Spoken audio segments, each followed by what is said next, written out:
Welcome to Nanak classes. दोस्तों, Nanak classes के YouTube channel पे आपका स्वागत है। आज है 30 जुलाई और 30 जुलाई 2024 के जितने भी most important Rajasthan current affairs के क्वेश्चन बनते हैं, आज हम उनका डिस्कस करेंगे। पूरा वीडियो ध्यान से देखना और लास्ट में मैं आपसे क्वेश्चन पूछूंगा जिनके जवाब आपको कमेंट बॉक्स में देने हैं। आज हम पढ़ेंगे प्रदेश में विजय दान देथा साहित्य उत्सव का आयोजन। एम्स दिल्ली की तर्ज पर RIMS राजस्थान की स्थापना हो गई और प्रधानमंत्री विश्वकर्मा योजना की शुरुआत।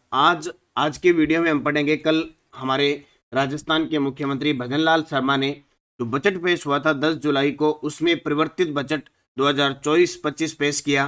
यानी जो वित्त और विनियोग विधेयक है उस पर चर्चा की गई और घोषणा की गई। तो करें स्टार्ट आज की क्लास। सबसे पहले कल के क्वेश्चनों को सभी साथियों को बहुत बहुत शुभकामनाएं कि आज फिर नानक क्लासेज ऐप के अंदर जितनी भी टेस्ट सीरीज है वो 99 रुपये में और वीडियो कोर्स है वो 999 रुपये में आज रात 12 बजे तक आपको प्राप्त हो रहे हैं। तो एक बार वीडियो को शेयर कर दो, लाइक कर दो। अगर आप चैनल पे नए हैं तो इसको सब्सक्राइब कर लो।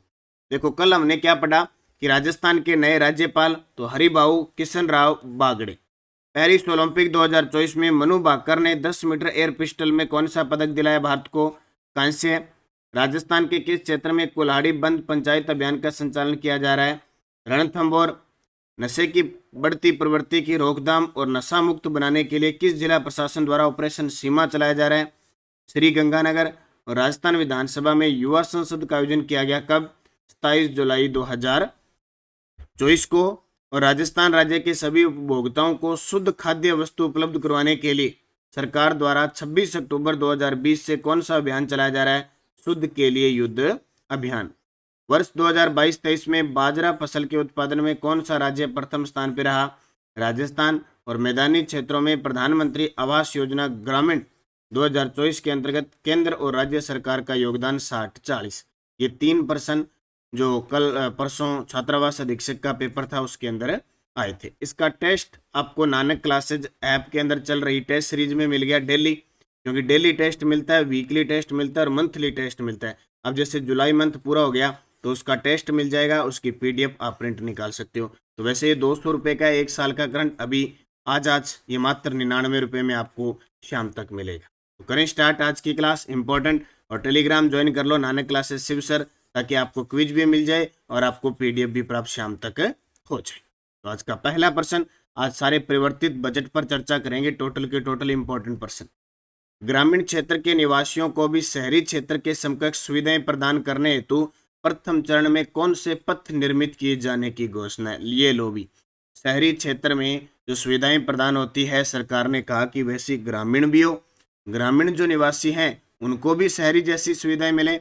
इसके लिए अब रास्ते यानी जो सड़कें हैं वो कैसी बनेगी, उसका नाम होगा, कौन से पथ बनेंगे? अटल प्रगति पथ। ये लो भी, अभी गांव के अंदर गौरव पथ के तहत चकले लगे हुए हैं, सीमेंटेड चकले लगे हुए हैं ना, तो अब क्या है, अटल प्रगति पथ जो रह गए वहां पे क्या, किस योजना के तहत अब ये बनेंगे? अटल प्रगति पथ। क्या है देखो कि ग्रामीण क्षेत्र के निवासियों को भी शहरी क्षेत्रों के समकक्ष सुविधाएं प्राप्त हो सके, इस हेतु हमारे द्वारा सतत रूप से प्रयास किए जाएंगे। किसने कहा? CM भजनलाल शर्मा। प्रथम चरण के रूप में 10,000 से अधिक आबादी वाले ग्रामीणों में सीमेंट कॉन्सेंट्रेंट के अटल प्रगति पथ निर्मित किए जाएंगे। यानी जहां पे 10,000 से अधिक आबादी वाले ग्रामीण है वहां किए जाएंगे। इस हेतु 2 वर्ष में 1,000 करोड़ रुपए का व्यय क्या है, प्रस्तावित है। तो ये कल परिवर्तित बजट के अंदर मुख्यमंत्री भजनलाल शर्मा ने घोषणा की थी। कौन सा पथ बनाने की? अटल प्रगति पथ। कहाँ बनाए जाएंगे? जहां 10,000 से अधिक आबादी वाले ग्रामीण क्षेत्र, सीमेंटेड जो बनते हैं ना सीधे, वो पथ बनेगी। युवा उद्यमिता प्रोत्साहन योजना के अंतर्गत कितने प्रतिशत ब्याज पुनर्भरण हेतु ऋण की सीमा को बढ़ाकर 2 करोड़ रुपए किए जाने की घोषणा है? युवा उद्यमिता प्रोत्साहन योजना के अंतर्गत कितने प्रतिशत ब्याज पुनर्भरण हेतु जो ऋण की सीमा है उसको बढ़ाकर 2 करोड़ रुपए किए जाने की घोषणा है? 6%। कितने? 6। ये सारे बजट की घोषणाएं हैं भाई, इंपॉर्टेंट पर्सन है सारे के सारे, क्योंकि बहुत चीजें इंपॉर्टेंट है यहाँ से। तो युवा उद्यमियों को वित्तीय संबल के साथ रोजगार के नए अवसर उपलब्ध करवाने तथा औद्योगिक विकास की गति को तेज करने के लिए युवा उद्यमिता प्रोत्साहन योजना के अंतर्गत 6% ब्याज पुनर्भरण हेतु सीमा जो ऋण की सीमा है उसको बढ़ाकर 2 करोड़ रुपए किए जाने की घोषणा है। प्रदेश में दस्तकारों को और अधिक संबल प्रदान करने के लिए किस योजना की शुरुआत की जाएगी? वेरी वेरी इंपॉर्टेंट है भी। प्रदेश में दस्तकारों को और अधिक संबल प्रदान करने के लिए किस योजना की शुरुआत की जाएगी? प्रधानमंत्री विश्वकर्मा योजना। ये इंपॉर्टेंट बहुत है। योजनाएं जो केंद्र प्रवर्तित और केंद्र राज्य में लागू होती है वो एग्जामिनर पूछता है। तो योजना का नाम है प्रधानमंत्री विश्वकर्मा योजना। दस्तकारों को और अधिक संबल प्रदान करने के लिए पीएम विश्वकर्मा योजना के अंतर्गत कारपेंटर, मूर्तिकार, कुम्हार, राजमिस्त्री सहित 18 ट्रेड्स, जो 18 इस क्षेत्र के दस्तकार हैं उनको दस्तकारों को उपलब्ध करवाए जा रहे 5% की ऋण की दर पर ऋण हेतु 2% अतिरिक्त ब्याज अनुदान दिए जाने की घोषणा की। इस वर्ष 1 लाख दस्तकारों को लाभान्वित करके लगभग 20 करोड़ रुपए का ब्याज अनुदान दिया जाएगा। इस वर्ष 1 लाख दस्तकारों को लाभान्वित कर लगभग 20 करोड़ रुपए का ब्याज अनुदान दिया जाएगा। तो ये याद रखना कौन सी योजना? प्रधानमंत्री विश्वकर्मा योजना। और एक और आपके लिए खुशखबरी मैं बता देता हूँ भाई सभी प्यारे साथियों को। बहुत सारे विद्यार्थी मांग कर रहे थे कि special sir Rajasthan current affairs का वीडियो कोर्स उपलब्ध करवाएं, तो अब शुरू हो चुका है। मैं थोड़ी सी बात बता देता हूँ। जैसे अगर आप कॉलेज लेक्चरर का एग्जाम देते हो तो आपको 10 से 15% अकेले राजस्थान करंट को देखने मिलते हैं, क्योंकि राजस्थान का है। अगर आप फर्स्ट ग्रेड का एग्जाम देते हो तो 10 में से 6 से 7% आपको राजस्थान करंट के देखने को मिलते हैं। सेकंड ग्रेड का एग्जाम देते हो तो सेकंड ग्रेड के एग्जाम के अंदर आपको 10 के 10 करंट के हैं। लाइब्रेरियन में 10 के 10 राजस्थान करंट है। पीटीआई फर्स्ट पेपर में 10 के 10 करंट हैं। इसके अलावा सीएटी का दोगे तो आप सीएटी में अगर 15% करंट के आते हैं तो आपको 8 से 9 राजस्थान के मिलते हैं, एलडीसी के अंदर मिलते हैं। इसके अलावा रीट के अंदर, रीट मुख्य परीक्षा L1 L2 में 10 के 10 राजस्थान के आते हैं। यानी लगभग सभी एग्जामों में राजस्थान करंट का रेशियो ज़्यादा रहता है। वैसे आपको यूट्यूब पे मैं डेली, वीकली, मंथली दे रहा हूँ, फिर भी आपके लिए नानक क्लासेज ऐप के अंदर स्पेशल ऑनलाइन वीडियो कोर्स उपलब्ध करें। वहाँ न कोई एड आएगी न कुछ आएगा, आप इसको पढ़ेंगे तो ये आपको फायदा रहेगा कि हर एक एग्जाम के लिए वीडियो कोर्स उपलब्ध हो चुके हैं। वैसे ही 500 रुपये का वीडियो कोर्स होगा, लेकिन आज रात 12 बजे तक मात्र आपको 50%, यानी आज रात 12 बजे तक आपको 50% छूट में इसमें मैं आपको सारे के सारे जितने भी करंट अफेयर्स के क्वेश्चन हैं करवाता रहूँगा, यानी ठीक है। और प्लस इसकी पीडीएफ भी आपको उपलब्ध होगी और इसके टेस्ट भी उपलब्ध होंगे। तो कोई विद्यार्थी चाहे फर्स्ट ग्रेड है, सेकंड ग्रेड है, रीट है, कॉलेज लेक्चरर, एलडीसी, सीएटी, किसी की भी एग्जाम की तैयारी कर रहे हैं, छोटे मोटे जितने एग्जाम है सबके लिए रामबाण है। और करंट के लिए इधर उधर आपको भटकना नहीं पड़ेगा। ये वीडियो कोर्स है, यहाँ पे वीडियो कोर्स भी मिलेंगे। और टेस्ट सीरीज के लिए आप ये ज्वाइन कर सकते हैं। टेस्ट सीरीज भी आपको पूरे साल की मिल रही है। इसमें वीडियो कोर्स के अंदर क्या है कि आपको एक बार सारा का सारा टोटल मैटर उपलब्ध होगा, जो आने वाले हर एक एग्जाम के लिए बहुत ही इंपॉर्टेंट रहेगा। तो ये देख लेना, आज रात 12 बजे तक इसमें 50% छूट है। अगला प्रश्न देखो, राजस्थान के किस जिले में आईटी पार्क स्थापित किया जाना प्रस्तावित है? बहुत इंपॉर्टेंट है भी। टेक्नोलॉजी जो पार्क है वो स्थापित किया जाएगा राजस्थान के किस जिले में? तो अजमेर में। ये सारी कल की बजट घोषणा है। अजमेर जिले में आईटी पार्क प्रस्तावित है। तो खुशियारा, बारा व पंडेर, जाजपुरा, शाहपुरा में औद्योगिक पार्क बनेगा और अजमेर में आईटी पार्क स्थापित किए जाने के प्रस्तावित है। यानी अब जो बजट पेश किया जा रहा है वो 50 जिलों के हिसाब से किया जा रहा है। अब ये शाहपुरा किससे अलग हुआ था? भीलवाड़ा से अलग हुआ था। ये आपको याद रखना है। अजमेर में आईटी पार्क स्थापित किया जाएगा और खुशियारा, बारा व पंडेर, जाजपुर में औद्योगिक पार्क स्थापित किए जाएंगे। राजस्थान में एम्स दिल्ली की तर्ज पर किसकी स्थापना किए जाने की घोषणा की है? राजस्थान में एम्स दिल्ली की तर्ज पर किसकी स्थापना की जानी है? देखो ये बड़ा गजब का प्रश्न है। जैसे हमारे देश में नीति आयोग है, उसी प्रकार राजस्थान के अंदर अब रीति आयोग की शुरुआत होने जा रही है। जैसे CISF है, उसी प्रकार राजस्थान में RISF स्थापित की गई है। जैसे IPL चलता है वैसे राजस्थान के अंदर RPL, और जैसे IIT है उसी प्रकार राजस्थान में RIT की स्थापना की जाएगी संभाग स्तर पर। तो ये लगातार जो केंद्र प्रवर्तित चीजें हैं। अब एम्स दिल्ली की तर्ज पर राजस्थान में रेम्स RIMS, यानी जैसे एम्स है दिल्ली की तर्ज पर। इसके अलावा भारत मंडपम दिल्ली है, राजस्थान में स्थापित किया जाएगा राजस्थान मंडपम। जैसे दिल्ली में इंटरनेशनल सेंटर है, उसी प्रकार राजस्थान में राजस्थान इंटरनेशनल स्थापित है। तो केंद्र की जो कुछ संस्थाएं हैं उनके नाम पर राजस्थान में भी स्थापित किया जा रहा है। बात यह है कि उसमें राजस्थान आर लग जाएगा। तो एम्स दिल्ली की तर्ज पर रिम्स RIMS स्थापित करने की घोषणा की है। तो प्रदेश में सुपर स्पेशलिटी चिकित्सा को नए आयाम देने के लिए RUHS Rajasthan university of health science का उन्नयन करके एम्स दिल्ली की तर्ज पर Rajasthan institute of medical science की स्थापना किए जाने की घोषणा है। वेरी वेरी इंपॉर्टेंट रहेगा। इस चरणबद्ध रूप से 750 करोड़ रुपए व्यय किए जाएंगे। तो प्रदेश में सुपर स्पेशलिटी चिकित्सा को नए आयाम देने के लिए RUHS यानी Rajasthan university of health science है, उसका उन्नयन किया जाएगा और एम्स दिल्ली की तर्ज पर क्या बनाया जाएगा, रिम्स RIMS यानी Rajasthan institute of medical science की स्थापना की जाएगी। तो इंपॉर्टेंट है, ध्यान रखना, इसकी घोषणा हुई है। अधिसूचित कच्ची बस्तियों में पक्के आवासों से वंचित निवासरत परिवारों को समय का पक्का आवास उपलब्ध करवाए जाने के उद्देश्य से आश्रय योजना के तहत कितनी सहायता राशि प्रदान की जाएगी।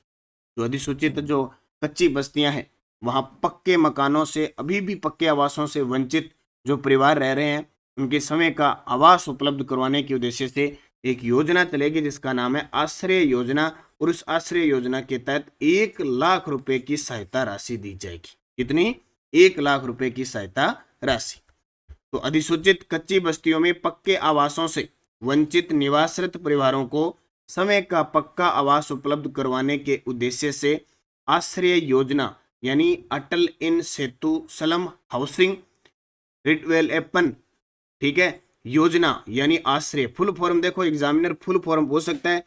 ए से अटल, से सेतु सलम, H से हाउसिंग, R से रीडेवलपमेंट, Y से योजना, शुरू करके समय के पक्के आवास निर्माण हेतु राज्य सरकार द्वारा 1 लाख रुपए की सहायता राशि प्रदान करने की घोषणा की। इस पर 50 करोड़ रुपए व्यय आएगा। इसके अलावा प्रधानमंत्री आवास योजना 2.0 के अंतर्गत प्रदेश के 2 लाख से अधिक अल्पाय और मध्यम वर्ग के शहरी परिवारों को चरणबद्ध रूप से लाभान्वित किया जाना प्रस्तावित है। राजस्थानी साहित्य की पहचान को और आगे ले जाने की दृष्टि से प्रदेश में हर वर्ष कौन सा उत्सव बनाया जाएगा? Very good. राजस्थान साहित्य की पहचान है बहुत ही, फिर भी और आगे ले जाने की दृष्टि से प्रदेश में हर वर्ष कौन सा उत्सव बनाया जाएगा? विजय दान देथा साहित्य उत्सव। विजय दान देथा, राजस्थान का शेक्सपियर, बिज्जी, बातारी, फुलवारी विजय दान देथा जोधपुर के हैं। विजय दान देथा साहित्य उत्सव हर वर्ष बनाए जाने की घोषणा की। तो राजस्थान के साहित्य, विशेषकर राजस्थानी साहित्य की पहचान को और आगे ले जाने की दृष्टि से हर वर्ष विजय दान देथा साहित्य उत्सव बनाए जाने की घोषणा की गई है। तो ये इंपॉर्टेंट है, विजय दान देथा साहित्य उत्सव। इसके अलावा युवा उत्सव का, युवा महोत्सव का आयोजन भी किया जाएगा। कब? विवेकानंद की जयंती पर है। और राजस्थान दिवस का महोत्सव भी बड़े धूमधाम से राजस्थान में बनाया जाएगा। अगला प्रश्न, काले हिरणों के संरक्षण हेतु आसोप क्षेत्र को आखेट निषेध व कंजर्वेशन रिजर्व घोषित किया जाएगा। यह किस जिले में? अब देखो, आज वाले प्रश्न सारे इंपॉर्टेंट है। अब वैसे काले हिरणों के लिए कौन सा अभयारण्य प्रसिद्ध है? ताल छापर चूरू। तो काले हिरणों के संरक्षण हेतु आसोप क्षेत्र को आखेट निषेध यानी शिकार निषेध बनाया जाएगा। और कंजर्वेशन रिजर्व, अब जैसे राजस्थान में 36 कंजर्वेशन रिजर्व है, इसका मतलब जल्दी और बनने जा रहे हैं। क्षेत्र घोषित किया जाएगा। यह किस जिले के अंदर है? तो ये शाहपुरा में है। शाहपुरा को बड़ी सौगात मिल रही है। शाहपुरा को औद्योगिक पार्क है। कुछ दिन पहले खेल अकादमी भी यहाँ घोषणा की गई थी। तो शाहपुरा में आसोप क्षेत्र है जो काले हिरणों के संरक्षण हेतु आखेट निषेध और कंजर्वेशन रिजर्व यानी आखेट निषेध क्षेत्र भी बनेगा। जैसे अभी राजस्थान में 33 आखेट निषेध क्षेत्र है और 36 कंजर्वेशन रिजर्व है। ये दोनों ही घोषणा की है, ये शाहपुरा के अंदर है। तो वन और पर्यावरण के लिए क्या घोषणा की गई? एक तो काले हिरणों के संरक्षण हेतु शाहपुरा जिले के आसोप क्षेत्र को आखेट निषेध व कंजर्वेशन रिजर्व क्षेत्र घोषित किया जाना प्रस्तावित है। Rajasthan state pollution control board में एडजस्टिंग ऑफिसर की नियुक्ति की जाएगी। साथ ही जयपुर और जोधपुर में Rajasthan state pollution control board के नवीन क्षेत्रीय कार्यालय शुरू किए जाएंगे। ग्रीन को रेटिंग स्कीम के अंतर्गत हेल्थ केयर फैसिलिटी, होटल्स व ग्रुप हाउसिंग प्रोजेक्ट को भी सम्मिलित किया कर वैलिडिटी एंड फीस के प्रावधानों के तहत लाभ दिया जाना प्रस्तावित है। तो वन और पर्यावरण से संबंधित ये काले हिरणों वाला याद रखना। हाल ही में किन स्थानों पर नई नगर पालिका बनाने की घोषणा की है? ये लो भी, राजस्थान में कुछ ऐसे स्थान है जहां पे नई नगर पालिका बनेगी। तो एक तो है खंडार नगर पालिका बनेगी सवाईमाधोपुर में, गड़साना नगर पालिका बनेगी अनूपगढ़ में, पहाड़ी बनेगी डीग में और सिणधारी है बालोतरा में। उपयुक्त सभी यानी 4 नई नगर पालिका बनाने की घोषणा सरकार ने की है। खंडार, सवाईमाधोपुर, गड़साना, अनूपगढ़, पहाड़ी, डीग और सिणधरी बालोतरा के अंदर। अब देखो ये सारे अलग अलग जिले आए हैं। अब गड़साना देखो, जैसे पहले अनूपगढ़ नगर पालिका थी, अब अनूपगढ़ जिले में गड़साना आता है। डीग जिला भरतपुर से अलग हुआ है पहाड़ी, और बालोतरा बाड़मेर से अलग हुआ है सिणधरी। देखो सारे के सारे नए जिलों के हिसाब से काम है। तो प्रदेश में नवीन नगर पालिका बनाने की घोषणा ये चारों की चारों हुई। ज्वाइन कर लो टेलीग्राम, ताकि आपको कोई भी अपडेट है वो मिलती रहे, पीडीएफ वगैरह कोई भी सूचना आपको प्राप्त हो दे। वीडियो के डिस्क्रिप्शन में जाके आप टेलीग्राम ज्वाइन करें। पिछले वीडियो का क्वेश्चन था राजस्थान में भाजपा के नए प्रदेश अध्यक्ष कौन बनाए हैं? तो मदन राठौड़। आप सभी का जवाब था सही। अब आपके लिए क्वेश्चन जिसका जवाब कमेंट में देना। राजस्थान के नए राज्यपाल नियुक्त किए गए हैं गुलाबचंद कटारिया, हरिभाऊ किशन राव बागड़े, ओम प्रकाश माथुर और संतोष कुमार गंगवार। तो राजस्थान के नए राज्यपाल कौन बने हैं ये कमेंट करके बताना है। यश डे डोच जो उपनाम से हम लगातार चर्चा कर रहे हैं, राजपुताने का कर्ण किसको कहते हैं? राय सिंह को। और राय सिंह कहाँ के शासक थे? राय सिंह बीकानेर के। और एक बीकानेर के शासक लूणकर्ण, जिन्हें कलयुग का कर्ण कहते हैं। लक्कड़ व कक्कड़ यानी फक्कड़, शेरे राजस्थान लोकनायक, मारवाड़ के गांधी, जयनारायण व्यास 2 बार सीएम रहे थे, 1 बार मनोनीत, 1 बार निर्वाचित और 1 बार मनोनीत। जयनारायण व्यास। मारवाड़ का प्रताप, राजस्थान का भूला बिसरा राजा, the forgotten hero of Rajasthan, हसमत वाला शासक राव चंद्रसेन को कहा जाता है। आधुनिक राजस्थान का निर्माता मोहनलाल सुखाड़िया 4 बार राजस्थान के सीएम पद की शपथ लेते हैं। और दा साहब हरिभाऊ उपाध्याय, इन्होंने हटुंडी आश्रम की स्थापना की थी। तो ये उपनाम जरूर याद रखना। अब 5 क्वेश्चन और उपनाम से है। आधुनिक भारत और राजस्थान का भागीरथ किसको कहते हैं? मारवाड़ का भागीरथ किसको कहते हैं? डिंगल भाषा का हेरोंस किसको कहते हैं? प्रदेश का भागीरथ व बाबूशाह किसको कहते हैं? और प्रदेश का चाणक्य किसको कहते हैं? 5 के जवाब आपको कमेंट बॉक्स में जाते जाते देने हैं। ये आपका गृह कार्य होता है। निरंतर मेहनत करें, अच्छे तरीके से पढ़ें। और आज फिर मैं आपको देता हूँ, आज रात 12 बजे तक सभी टेस्ट सीरीज 99 रुपये में उपलब्ध हो रही है। चाहे वो CAT हो, चाहे फर्स्ट ग्रेड हो, second grade, college lecturer, REET पात्रता, रीट मुख्य परीक्षा, सारी जितनी भी चालान आ रही है, करंट की चाल है, करंट की PDF वगैरह सब आपको 99 में। और जितने भी वीडियो कोर्स है, चाहे वो कॉलेज लेक्चरर है, चाहे सेकंड ग्रेड फर्स्ट पेपर है, लाइब्रेरियन फर्स्ट पेपर है, PTI का फर्स्ट पेपर नहीं है, PTI का नहीं है, लाइब्रेरियन है, सेकंड ग्रेड है, कॉलेज लेक्चरर है, राजस्थान GK के हैं, चाहे कोई भी है, सारे के सारे रीट का है, पात्रता मुख्य दोनों सारे के सारे L2 में 999 में। और एक वीडियो कोर्स मैंने लॉन्च किया, आपको बता दिया, ये हर एक विद्यार्थी को लेना है भी आज। इसमें भी 50% आज रात 12 बजे तक छूट है। ये आपके लिए इतना कारगर साबित होगा, मैंने हर एक में आपको बता दिया। तो निरंतर मेहनत करो, अच्छे तरीके से पढ़ो, निश्चित आपको सफलता मिलेगी। धन्यवाद। जय हिंद, जय भारत, जय राजस्थान।